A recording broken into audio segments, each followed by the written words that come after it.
अस्सलाम वालेकुम। I hope आप सब खैरियत से होंगे। आज हम बच्चों की फेवरेट डिश बनाएंगे। इस रेसिपी के लिए जो हमें चीज़ें चाहिए, सबसे पहले 3 अदद अंडे फेंट लें बगैर नमक मिर्च के। फ्लेम को ऑन करें, एक पैन में ऑयल डाल दें और फेंटे हुए अंडों का मिक्सचर अच्छी तरह से फैला दें।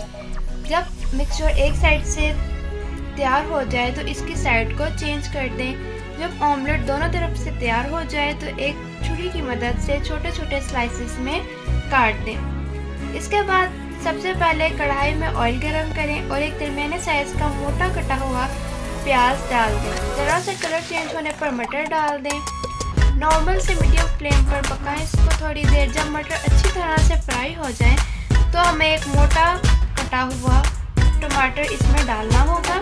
जब टमाटर मिक्स हो जाए तो 1 टीस्पून सुरख मिर्च और साथ ही हाफ टी स्पून नमक मिलाएं और थोड़ी देर दम पर रख दें। 10 मिनट के बाद ढक्कन उठाएं, मिक्स करें। हरी मिर्च और हरा धनिया से गार्निश कर लें। 1 प्लेट ऑमलेट तैयार है। आप इसे नान या पराठे के साथ भी खा सकते हैं। आई होप आपको आज की वीडियो पसंद आई होगी। अगर आपको रेसिपी पसंद आई है तो do like, share and subscribe to my channel and don't forget to press the bell